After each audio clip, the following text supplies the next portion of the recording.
All right, so let's get into day 2. And I want to start this from, I want to preface this where we sort of left off yesterday. The idea is really simple, that in any particular aspect of your life, you need to evaluate how intentional you're being about that aspect, right? So to pick it up from the idea of 3 paths, or 3 tracks, right, whichever term you like better, I want to start from this mentality or this mindset.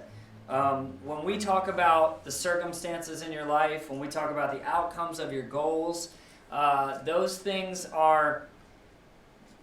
sometimes are outside of your control, right? So we talked about being process-oriented instead of outcome-oriented, but it is important for you to hear me say to you that your circumstances may be outside of your control, right? So if you set a goal, and let's say it's you want to go to medical school, or let's say it's you want to go to this college or that college, and you might do everything intentionally, purposefully in your power to achieve that goal. You have an action plan, you know what you need to do, you achieve X, Y, and Z, and you did everything on your part.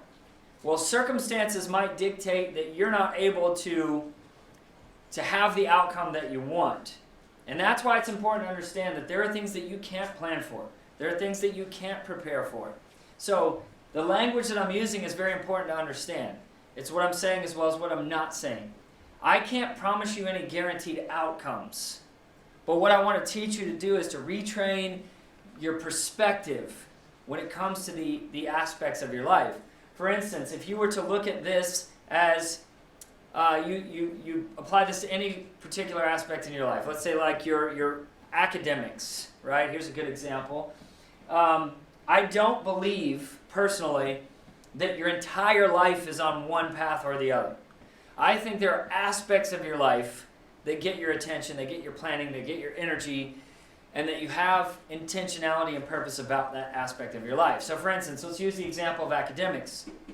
We're not using academics as one of these days in the Rockstar Manifesto. Most people at this stage in your academic career have a lot of purpose and intentionality in your academics, right? So maybe you spend time and you spend energy and you have good work habits and study habits and you stay up late and you finish your homework and you turn things in on time and you go to tutoring sessions for the ACT and the SAT and you take notes and you listen to podcasts and you read the textbook. So the point I'm making is you're being very purposeful in that aspect of your life.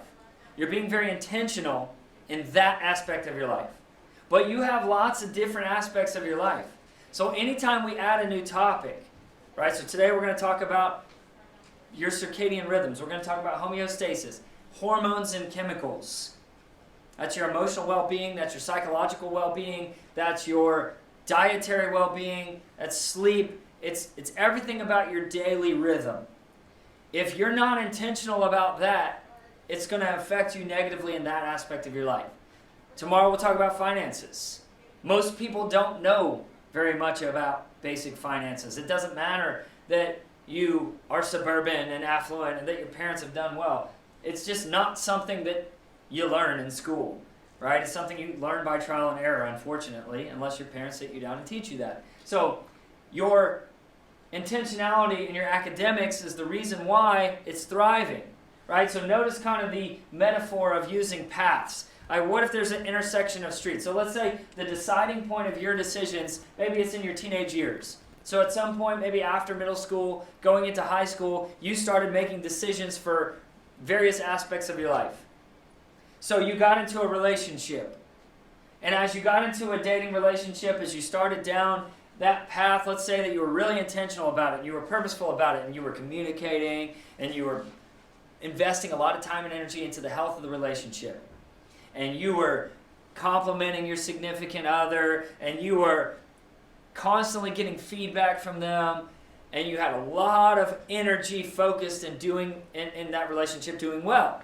So the longer that you stay intentionally devoted to the purpose of something, notice as the path continues, it separates. You get farther and farther away from the other tracks. So at one point you started making decisions, whether it was let's say this is your relationship. The first time you got into a relationship, you started on one of three paths. And here's what I think happens.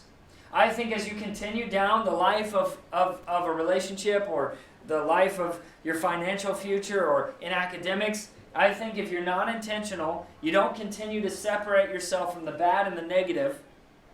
But I think what happens is you can slowly start to slip into this state of complacency.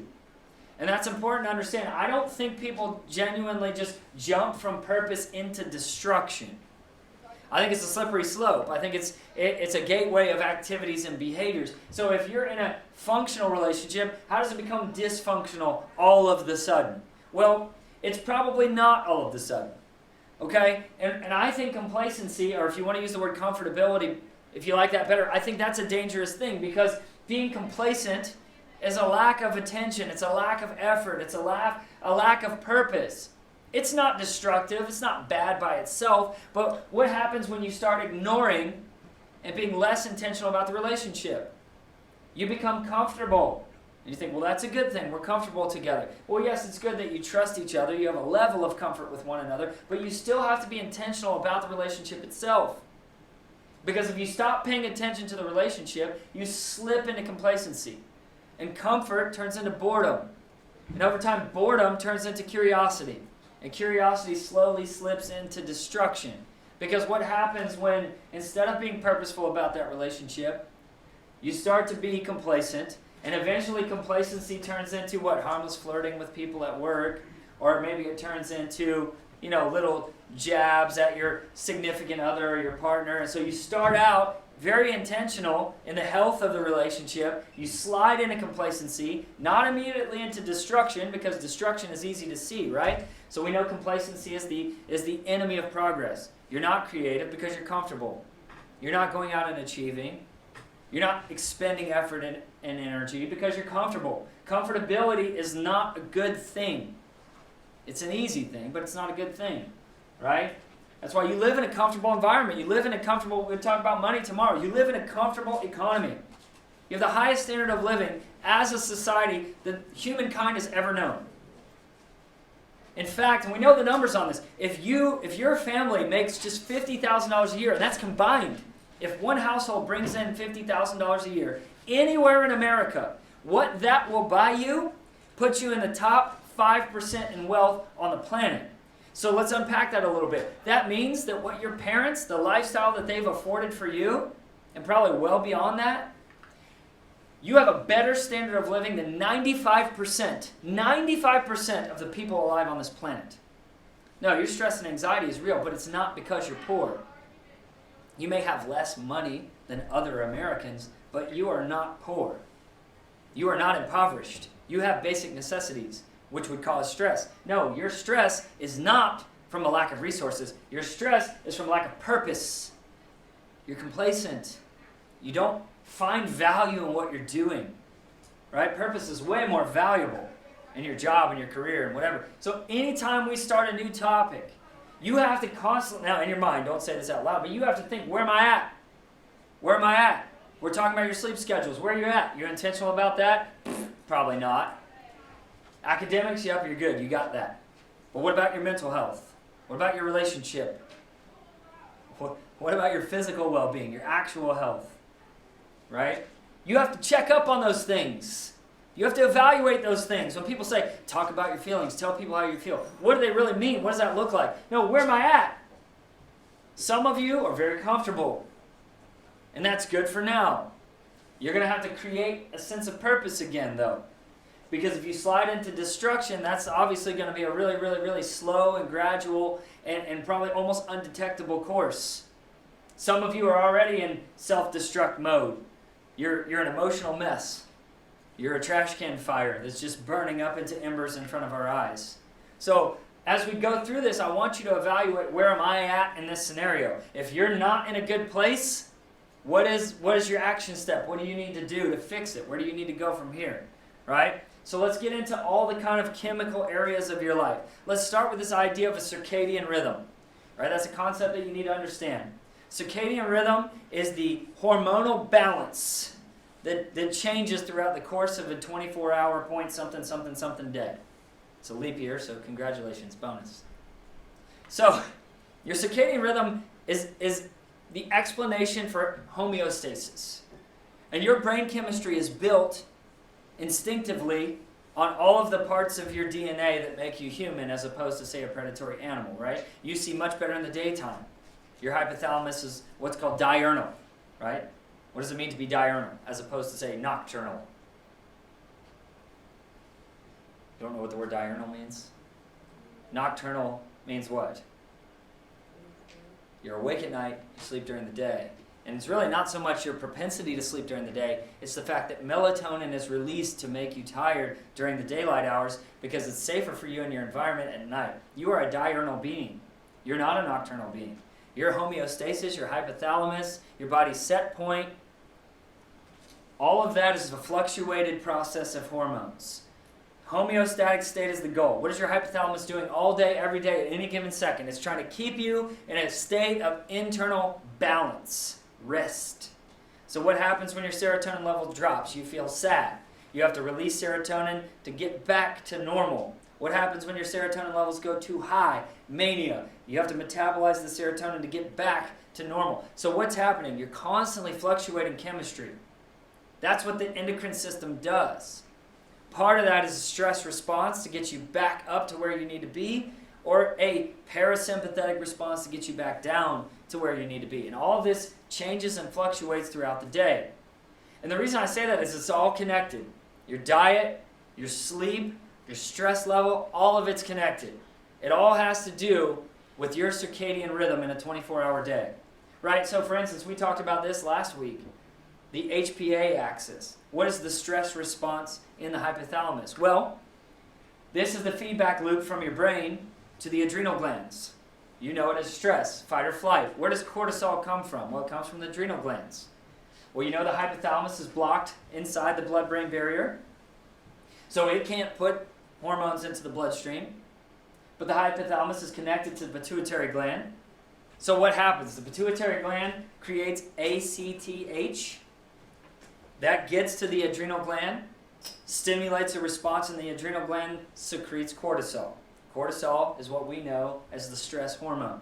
And you think of stress as like, oh, I'm dying, or oh, I have a test, or oh, I'm worried. But stress is just the increase, sympathetic increase in energy, right? So your HPA axis is the most sensitive and active in the morning, believe it or not, when you wake up.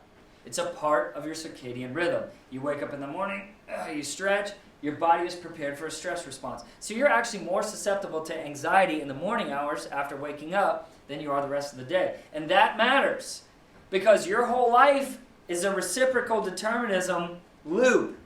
What happens if you go to bed stressed out, you get a limited amount of sleep, you wake up stressed out because you come to the realization that you have a project due, and you're already more sensitive to stress in the morning. So you're very literally starting your day in the most triggered state that you can be in. It's not a good start for your day. But it's never one thing.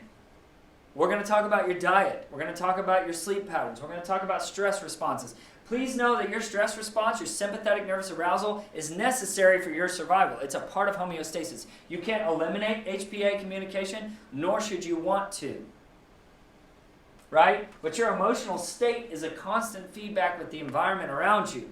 Now here's something else you have to think about. What happens if your stress response is not because someone's chasing you? Right? What happens if your stress response is because you have a test? Well, what you're actually afraid of when you're taking the test is you're afraid of the outcome of the test, but your brain doesn't know that. Your ancient brain is designed to trigger you for survival. So what happens when you realize you have a test? Your brain goes into HPA axis mode. Cortisol is released. And you get this nice beneficial stress response. But the stress response is not designed to help your cognitive abilities. The stress response is designed to help you survive. So, if you're stressed because of a test, think about the irony of this. What if you're sleep deprived and stressed out? Well, your brain uses 25% of all of the calories that you take in on any given day. A quarter of all of your caloric intake is used to function your brain. So your brain, like a cell phone battery, has a limited amount of power. If you don't get the right kind of calories, or enough of them, then you don't have enough calories to run your brain at full capacity. You add that to the fact that your brain is already running up on a depleted power source because you didn't get enough sleep. So you eat horribly, your sleep habits are bad. Then you add to that the fact that you have now started your day in an emotionally triggered state. What is the casualty of cortisol? Cognition. So, think about this. When your phone is in power save mode, it's only going to keep the essential functions. Your brain is the same way. It needs a lot of energy. The glial cells have to be nourished by the glucose in your blood. So if you have a depletion of calories and a brain that needs to rest, it spends all of its energy keeping you alive because it can't help you think about calculus instead of keeping you breathing.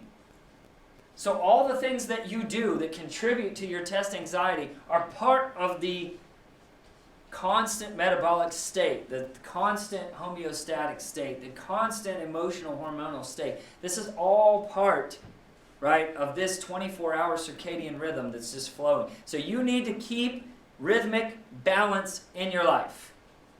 You need to keep rhythmic balance in your life. But that involves all the aspects of your circadian rhythm. That's your sleep, that's your diet, that's your emotional state, it's your physical exercise. Right? So they did this study on college campuses because they hypothesized that people just genuinely don't realize how much time they have. So we'll talk about money tomorrow. And the idea is like, well, you say things like, well, I can't afford that. I don't have enough money. Well, that's a lie. Right? You just don't know where your money is going, or you're not spending it. Or maybe you have plenty of money and you say, I am going to buy this, I'm not going to buy that. That's a choice. So if we realize the value of budgeting our money, why do we not realize the value of budgeting our time? Right? So just to put it in perspective, they did these surveys and college kids, very, very, very drastically underestimated the amount of time that they have access to in a given day. So just think about it logically. Let's say you're an adult and you have a full-time job and you go to work for 8 hours, 8-hour shift. Let's assume you work for 8 hours. And let's assume that you sleep for 8 hours, which we know that you don't. So you work for 8 hours, you sleep for 8 hours. Well, in your 24-hour day, how many hours are left? 8 more. Most people don't realize that. If you went to work for 8 hours and slept for a full 8 hours, you still have 8 hours of time in that day. It's a full complement of sleep, it's a full complement of work, and it's a full complement. You have even thirds of access to time. But you don't realize that because you don't budget your time.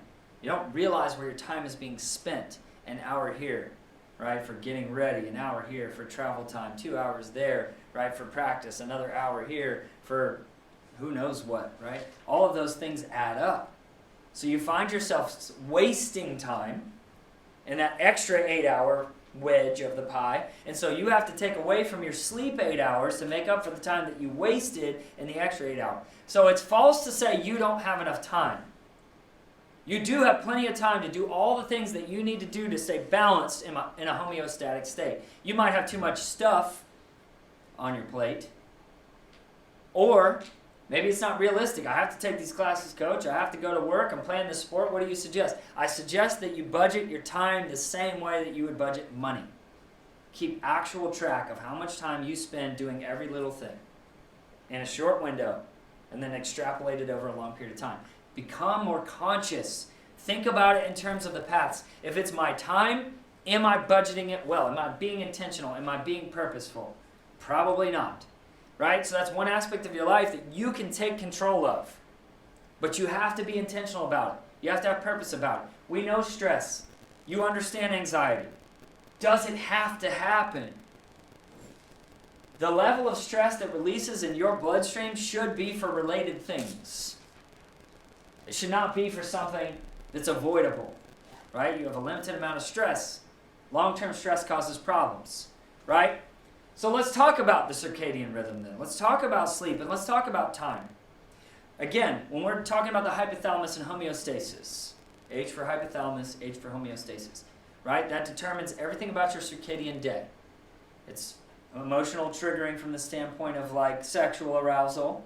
It's hunger, glucose in the blood.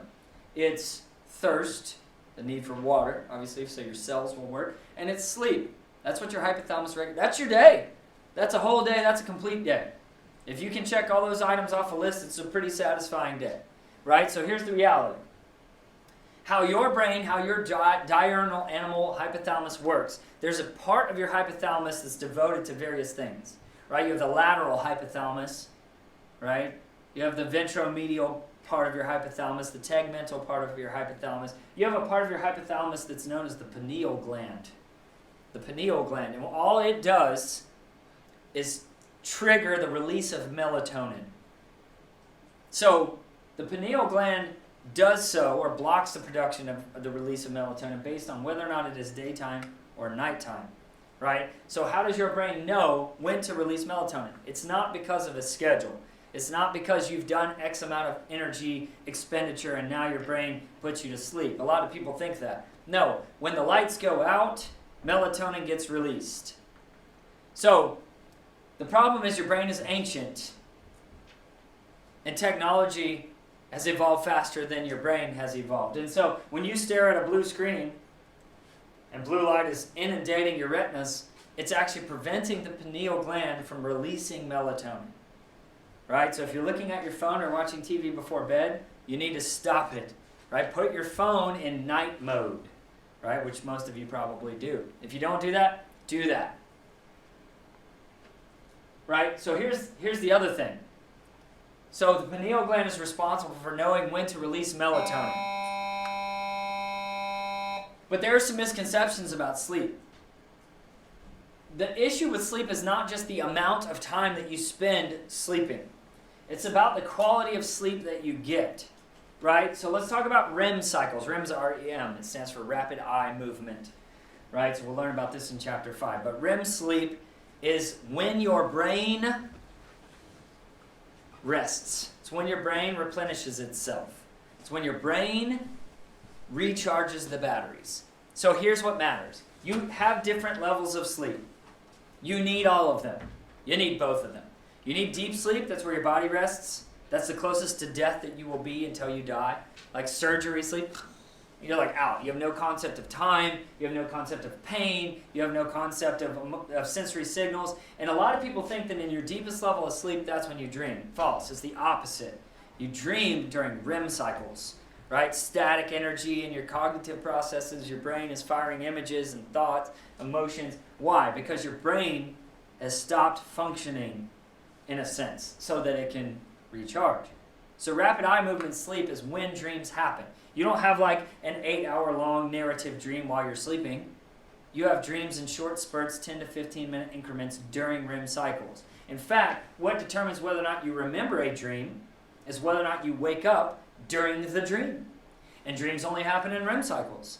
And that's your lightest level of sleep. So if you wake up during a REM cycle, you're much more likely to remember a dream. I had a dream last night. You had a dream 3.5 minutes ago. And as long as you think about it, you perpetuate it. Most of your night's sleep is spent in deep sleep, not in REM cycle sleep. So REM cycles matter. Deep sleep matters. But as the night goes on, you need less deep sleep because your body has restored its energy, it has rested, and now your brain needs to rest. So the longer you stay asleep for a consecutive, uninterrupted period, the more REM cycles you hit in a shorter period of time. So here's what research says about sleep. You need REM cycles. Turns out, the Russians accidentally figured this out in World War I. If you go 10 days without a REM cycle, you will die. It's never been beaten. People who go on like heroin benders, they die of sleep deprivation. Right? What happens? Your brain runs out of power. The brainstem stops functioning. Brainstem death or shutdown of the brainstem is death. Right? So when you stop breathing, like your cognitive awareness is not you being alive, because when you're asleep, you're not cognitively aware. That's one of the problems, by the way, this is a different issue, but that's one of the problems with the theory that, what constitutes a human being? Well, it can't be the cognitive awareness that a human being has, because you spend most of your day cognitively unaware. So if that's the case, you cease to be a human being once you go to sleep. Right? So if your definition of human life is cognitive awareness, then we can kill you while you're sleeping because you stop being a human during that time period. Or when you're in a coma. Right? It's an issue. So it's a flaw. It's a flaw, right? It's a cognitive distortion. So you're not conscious for most of your sleeping awareness. You're in a light level of sleep during REM cycles. But you need REM cycles. And you have to get several of them. So research says that between 8 hours and, let's say between 6 hours and 8 hours, there's a noticeable amount of benefit in getting that one extra REM cycle from, say, 3 to 4. So if you get 8 hours instead of 6, it's significantly noticeably better for you. But beyond 8 hours, I mean, it's beneficial for your body, but your brain is charged.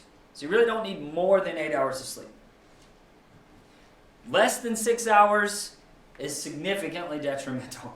So there is a difference between 6 and 8, but the target is 6. You want to get at least 6 hours of sleep, especially at this stage in your life, because you're not only recharging your batteries, you're growing, and your hormones are changing, and homeostasis is being manipulated, right? And all these things in your hypothalamus are changing. So your bones are growing, right? Things are growing, things are changing. Your hormones are being manipulated, so you need more sleep because you're still a developing person. But at the bare minimum, you want to get 6 hours of sleep, right? You really would like 8. You don't really need 10, right? Young kids do. They need 10 hours of sleep, 12 hours of sleep. As you get older, you need less and less. Once you get to a stage of adulthood, you probably don't need more than 6 hours of sleep, and you probably won't get more than 6 hours of sleep, right? So REM cycles matter. It's not just that you are sleeping. It matters that you hit REM cycles. If you go to sleep and your sleep is interrupted and you don't realize it and you miss out on REM cycles, it's going to affect you. So again, you have to be intentional about your sleep cycle, knowing it's part of your circadian day, knowing it affects your mentality, it affects your cognition, it affects your emotional state. You need to be intentional about getting sleep. You need sleep. It's not optional. Coach, I don't have enough time. Liar, you do have enough time. Stop it. Budget your day. Get some sleep, child. You will be better for it. You'll feel better. Your metabolism will kick into gear, right? Serotonin is processed in the gut as well as in the brain. Your GI health matters. Probiotics matter. Diet matters. Sleep matters. All these things are interconnected. You can't get better diet and less sleep.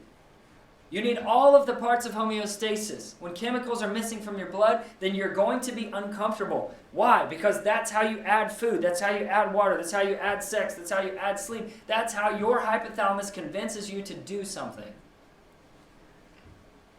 It's a depletion of chemicals in the blood. You'll go out and add the chemicals to your blood. Too much chemicals in your blood, you'll calm down until they get metabolized. That's how sympathetic and parasympathetic arousal and homeostatic rest works. And you know this. You know that a lack of sleep is bad for you. You know it makes you irritable. You know it makes you cognitively impaired.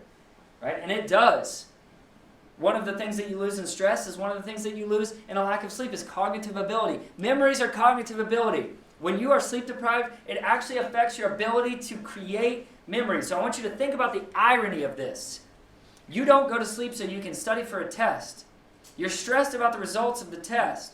So now you've done two things to deplete your cognitive ability to do well on that test. Not only is your stress level making it impossible for you to recall the information that you need, but your lack of sleep makes it impossible for you to actually record the information that you're studying. So you said, Coach, I studied for 2 hours. Yeah, from 12 to 2. That was stupid. You didn't retain any of that, and in the process, you actually depleted yourself of sleep that might have helped you come to the correct answer. And why did you do it from 12 to 2? Because you put it off. You have to balance your schedule. Your life is a train wreck because everything is on fire constantly. You need balance. You need routine. You need rhythmic balance in your life, in your body, in your homeostasis, right? Help yourself out. Help yourself out. So let's talk about it. Why is it that you don't sleep? Well, we just mentioned the fact that you're staying up late to study because, again, you're doing the responsible thing. You're like, I'm being purposeful and intentional like you told me in my academic life. Correct. But in this case, it's ironic because your intentionality is actually taking away from your health. And your homeostatic health is being destroyed. It's destructive. So your academic habits that you're being intentional about, the path of purpose, might actually be causing a destructive habit in your health. So you're sacrificing your well-being in order to increase your academic success. And that's not a trade-off you have to make. It's not one-to-one. You don't have to purchase academic success with your health. Same thing happens in the corporate world. You don't have to purchase success at the expense of your health. So look at people who are really wealthy and successful in their business. You might say, look, oh, they're on the path of purpose in their financial life, in their business life. They are intentional and they are successful. But yes, but their relationships might be disastrous. Their health might be disastrous. So you have to be intentional about all the aspects of your life, right? So you need a routine. And you need that routine to, stay consistent. You need to change the environment to limit the stimulation that your brain is getting. And again, all this is contingent upon the fact that you manage your time and you can go to bed at a routine time. Oh, I just can't. Yes, you can. Budget your time. Get your life together. Create some order as the opposite of chaos so that you can develop some rhythmic routine. You'll be happier. No one wants to be stressed out all the time, right? Eliminate potential distraction. We're going to talk about creating friction and how do we change habits, like your diet and things like that. Plugging in your cell phone in a common space. Don't put it next to your bed. You're going to start to drift off and sleep, and then you wake up and check it. And you wake up and check it. It's like some cruel science experiment that you're doing to yourself in a lab. You're like, what's this? I'm almost about to say, oh no, sleep for you, right? Stop it. Calm down, chill, bro. Like, what are you doing? Put your phone somewhere else. Put it somewhere else. Put it in night mode, right? Where it'll silence all your alerts. It'll wake you up.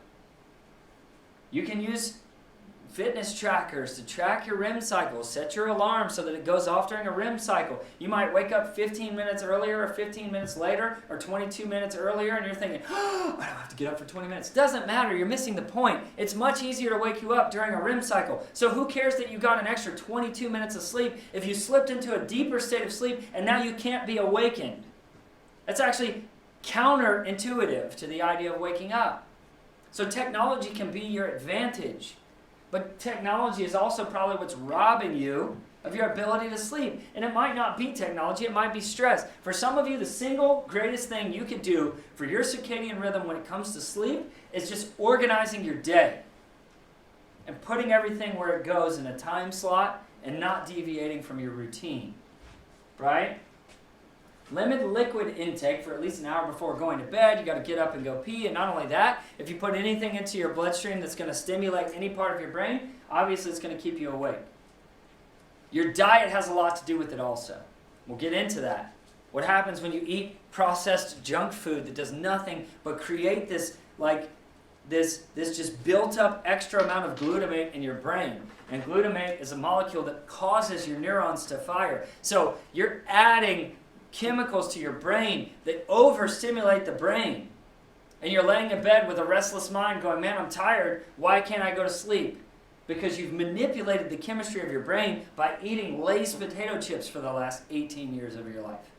Right? So all of it goes together. All of it goes together. Balance and routine, hormonal changes, chemical balance, harmony. Right? Homeostatic, circadian ups and downs. Begin your day earlier. Beginning your day earlier is underrated. And you're thinking, I don't want to wake up earlier. Same. I don't want to wake up earlier because I want to stay asleep. I don't want to wake up at all. I don't want to get up at 6 or 5:30 or 5:45 or 4 or 8, let's be honest, 9. It's always a chore to wake up anyway. So slowly, incrementally, change your circadian habits so that you wake up earlier in the day. That will give you more time before your day starts. So now instead of waking up at 8 and getting in the shower and thinking about the test you have in first period, and you're in panic mode already, you've been awake for 15 minutes, you're already in panic mode, get up at 6. Ouch. Run me out of town on a rail suggesting that. Get up at 6. Give yourself 2 solid hours to get your life together before your day starts. Not only are you more accomplished in the morning, Everybody else is sleeping. They're not blowing up your phone. Nobody's awake in your house. It's peaceful and quiet and calm. You can slowly, gradually wake up. You can have coffee. You can take a shower. You can exercise or do yoga or meditate or read, whatever it is. Then you can spend an hour doing homework or studying. And then you can leave on time to get to school or your job, which also limits the stress level of being late, on top of the fact that you have a test, on top of the fact that you stayed up all night, on top of the fact that you ate a Snickers bar for breakfast. Like you do all of the horrifying things to your blood chemistry from the jump. No wonder you have anxiety. It's a disaster. Your brain chemistry is ancient. It serves a purpose. You can manipulate your own chemistry without even trying to, because you're complacent about it. That's that middle path. It's not that you're trying to destroy your brain chemistry. It's that you're neglecting to pay attention to how much control you have over your brain chemistry. Let's get into the emotional side of things. What happens if you're sleep deprived? What happens if your diet is poor? You see a depletion in serotonin levels. Diet has a lot to do with serotonin also. Think about this. If you're in a constant state of HPA stress, your brain is not releasing serotonin. You're actually preventing yourself from being happy by being stressed all the time. And you think, well, I'm stressed because I'm not happy. The other way around. You're not happy because you're stressed. Serotonin is the mood molecule, right? We know what happens. It controls mood, memory, sleep, cognitive function, all things that go away when you're in high stress, and they go away when you're sleep deprived. Serotonin is also part of the gastrointestinal system, your gut, metabolism, probiotics. It has a lot to do with your serotonin levels in the brain, right?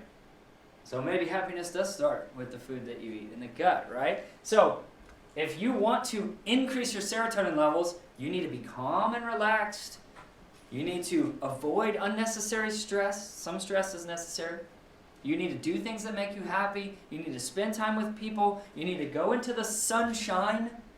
People who live in cold weather states get what's called seasonal depression disorder because they lack the UV rays that absorb into the skin. You live in the freaking sunshine state. Go outside. Take a friend with you.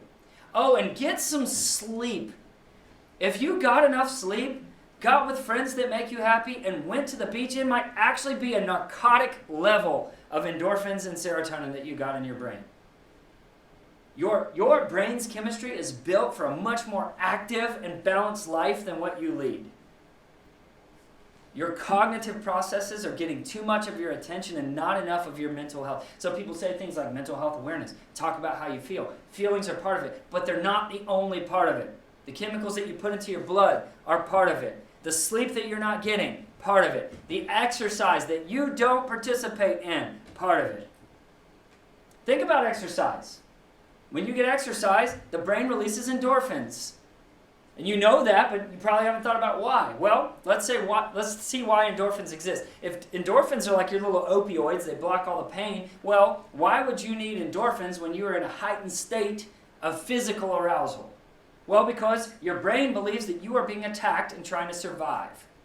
So, not only do you get aggression from the amygdala, not only do you get like pupil restriction, and you get bladder relaxation, and you get sweat, and you get like sebaceous skin goosebumps, and you lose cognition, but you have heightened awareness. Why? Because you're trying to survive. So endorphins are released in the brain when you participate in physical activity. It's not even to reward you though. It's to protect you from a perceived threat. Like what if you were fighting a tiger or another human being? So when you go in a stress response, the brain releases endorphins. So that if the tiger bites into your femur, you can't think about the pain and it finishes you off. It blocks the pain. So you can trick your brain into releasing endorphins by exercising. We have to operationally define what exercise is. It's not power walking, Karen. You need at least 30 consecutive minutes of increased cardiovascular stress. 90 beats a minute or more for 30 minutes a day. You don't get that. You have to exercise. It is not an option. Exercise used to be part of a physical reality in our lives, but it's not anymore. We live sedentary lifestyles. So we don't get enough sleep. We don't eat the right chemicals. We don't get enough exercise. We're in a constant state of chronic stress. We stare at synthetic lighted screens. We're doing this to ourselves. We have the highest standard of living in the world and the highest rates of depression. Our technology and the changes in our lifestyle, our conveniences, complacency, have directly contributed to our increase in anxiety. And what happens with stress over time? Stress over time blocks the production of serotonin. So that's your gateway from anxiety to depression. Long, chronic, sustained stress means days and days without serotonin production. Congratulations, you now have depression. You can control this stuff. A recent study said that 86% of the cancers that kill Americans are completely lifestyle-induced, which means that you live in such an advanced country that you kill yourself accidentally over time. Completely preventable. Completely preventable. Right? Hormones matter. Emotions matter. You know, it's not just serotonin. What are the other here and now? How do you feel well? How do you feel in the moment? How do you enjoy your life? Oxytocin, serotonin, vasopressin. These are what we call the here and now molecules. Right? Dopamine will incentivize you to get into a relationship, but what makes the relationship fulfilling? The fact that you have oxytocin bonding with another person, the fact that you have serotonin happiness because of the other person's presence, but you add stress to the relationship and that serotonin drops, right? Oxytocin drops. You want to take a functional relationship and make it toxic and dysfunctional? Add stress to the mix. Oxytocin goes down. Vasopressin goes down. If you want to know how people in long-term committed relationships are still sexually attracted to each other, the chemical for that is called vasopressin. Right? Vasopressin, let me go back to, here it is. Vasopressin is the sexual aggression that comes with attraction. Vasopressin is released prior to a sexual encounter. Oxytocin is released after a sexual encounter. So oxytocin is also released in physical embrace, right? When you hug someone tightly enough for more than 6 seconds, the brain releases oxytocin. That's not COVID friendly. It would actually be better for you, get this, Fauci, it would be better for you to hug your way into COVID than to not touch people for the next 6 months. And psychologists know that, and they're not talking about it. That's my problem with the COVID narrative.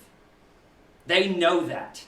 They know oxytocin. They know Harlow's monkeys. They know it is a biological fact that you have to make contact with other human beings in a loving way or you will die. They know that, and they're still talking about social distancing. That's biology. You're not at high risk from dying from COVID. You're not at high risk from having any long-term side effects from COVID. I'm not saying that you should not be concerned about getting COVID, but I'm saying that the solution is way worse than the problem because it continues. It needs to stop at some point. They did studies about this. You have Harlow's monkeys. When you stroke the skin of a baby, it releases oxytocin in their brain. Babies that don't get physical contact don't grow. They don't grow to their birth weight. We saw that in Harlow's monkeys. They did a study with salespeople. When you shake the hand of another human being and place your hand on the arm that you're shaking, it releases a higher level of oxytocin in their brain than handshakes alone. Lab experiments. Physical contact releases chemicals in the brain. Social experiences that are positive release chemicals in the brain. You need oxytocin. You have to bond with people. You need that. It's not a theory.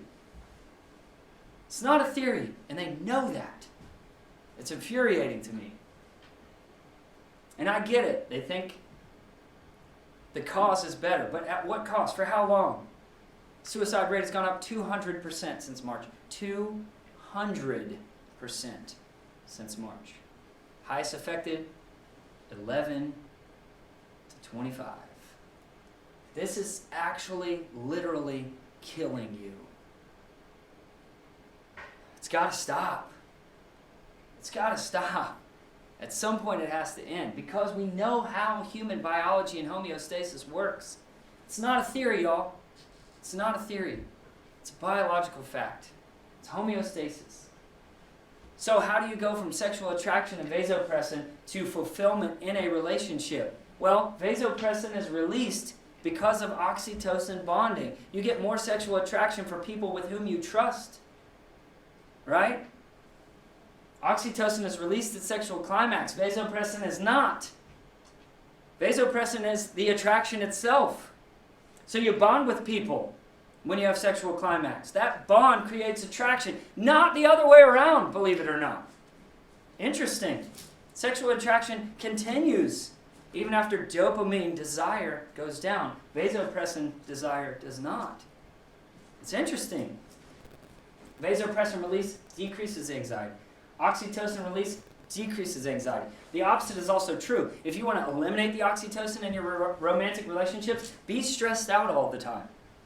It actually will prevent you from releasing oxytocin. Look at that. Stress goes down. HPA Axis regulation drops with the release of oxytocin. Oxytocin diminishes your stress response. Right? Let's talk about your diet. The food that you're putting into your body. Not only do you have to exercise, it's not just for burning chemicals. I want you to think about what crash diets do to you. So your body has fat cells and your body has muscle tissue. And here's what happens. Again, your brain is ancient. So when you go on crash diets and you very quickly cut out massive amounts of calories from your diet, what your brain, your hypothalamus thinks is you have lost a food source. So it doesn't burn fat, ladies and gentlemen. When you go on crash diets, your body burns muscle tissue and stores fat. Muscle tissue has a much higher concentration of protein, and fat is a hard substance to come by. When you go on crash diets, you are burning muscle and storing fat. Don't go on crash diets. Don't cut out massive chunks of calories.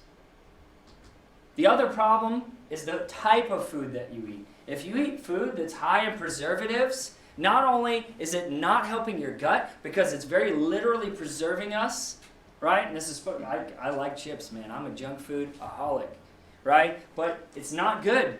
It preserves us from the inside. It doesn't allow our cells to die off and regenerate. And so you get things like Crohn's disease, you get ulcerative colitis, you get inflammation, you get ulcers. Those things are happening very literally from the things that we eat. The cancers that will kill us are preventable. Not only that, those preservatives have a cost. They are so chemically pure, they're almost pharmaceutical. And when they get into your brain, they mimic, on those proteins that are receptor sites, they mimic glutamate. And glutamate is the thing that causes your neurons to fire. So when your brain is overactive, it's because too many neural pathways are firing. First, it's stress, or like cognitive stress, your restless mind. Your mind is racing. When your mind is too inflamed, it causes pressure in the ocular nerve. You become sensitive to light, and you get the kind of ocular headache that you commonly refer to as a migraine. Migraine is a spike in glutamate in the brain. It's a spike in glutamate in the brain. That's the definition of a migraine compared to another kind of headache, a stress headache, a tension headache. It's glutamate. Your brain is too active. We're eating foods that are increasing and building up molecules in our brain that are causing our neurons to be hyperactive.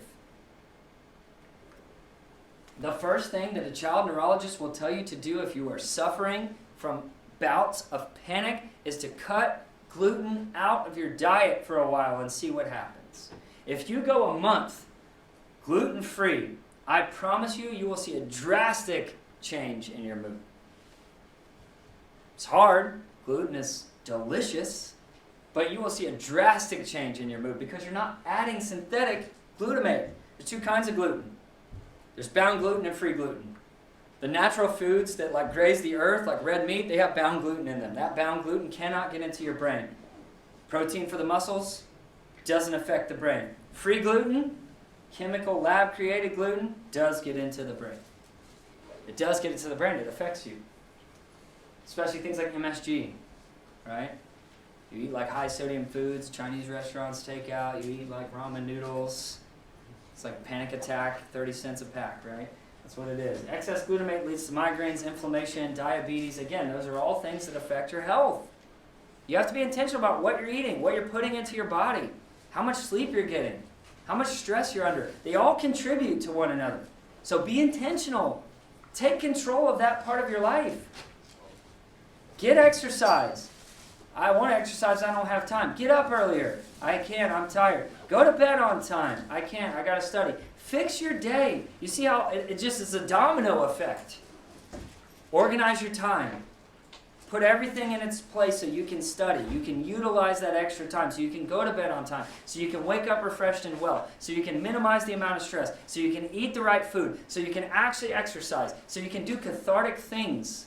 You're neglecting your mental health because you're too busy. Your mental health will kill you much faster than your academics will, I promise you. I promise you that. You have to be intentional and purposeful about your chemistry. How much sleep am I getting? Not enough. Why? Distractions, staying up too late. Whether you're trying to or not trying to, you're missing out on sleep, you're missing REM cycles, it's affecting the balance of your circadian rhythms. All of these things are connected. They're all connected. Have an intentional attack plan, an intentional action plan. How do I start? Small increments, minor permanent changes. If you want to start getting up earlier, don't start with an hour. Start with 15 minutes. I know it seems like nothing. So if you get up at 7, get up at 6:45 for the next 3 weeks. And don't change it. And then 3 weeks after that, then for the following 3 weeks, you get up at 6:30 to a time that you're comfortable with. Maybe you get up at 6:15 every day, and that's the good balance. You get up at 6:15, you take a shower, or you do yoga, or you exercise in the morning, you do some stress reliever, you read for yourself, or you do something cathartic, you go for a jog, you go for a run, you practice for your sport, whatever it is.